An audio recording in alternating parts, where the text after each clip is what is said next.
એક ભાઈબંધે એના દિલની વાત કરી કે હું 7 વર્ષથી એક છોકરી જોડે રિલેશનમાં હતો.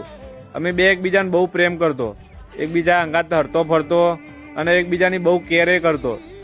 પછી અચાનક શું થયું ખબર કે એ છોકરીના ઘેર વાત ખબર પડી ગઈ અને પછી અને છોકરીએ એના ઘરનોની વાતમાં આવીને મને છોડી દીધો.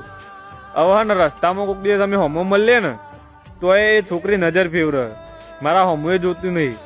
આ 7 વર્ષનું રિલેશન હતું ને, અત્યારે હાલ એને કશું યાદ જ નહીં. અત્યારે હાલ એ મને ઓળખતી જ ના હોય ને એવો વ્યવહાર કરે અને મને ના વગર રવાતું જ નહીં. મને કોઈ બીજી કોઈ છોકરી ગમતી જ નહીં, મને એ જ છોકરી ગમે. તો મારે એ છોકરીને એટલું કહેવું કે જો તમારામાં ત્રેવડ ના હોય ને કોઈનો સાથ આપવાની, તો કોઈના હંગાત છે ખુદી રહેવાની ત્રેવડ ના હોય ને તો એ છોકરાને તમારી આદત ના પાડશો. તમે તો તમારા પપ્પાની ઇજ્જત બચાવી લીધી, પણ તમે એક માના હસતા ખેલતા દીકરાની જિંદગી બરબાદ કરી નાખી.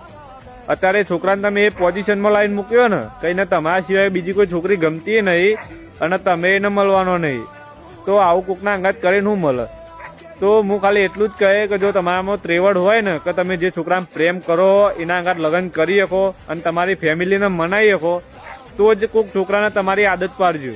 ખોટું આ રીતે આદત પાડીને અધ વચ્ચે મૂકી ના દેવાય કોકને. ખબર પડી?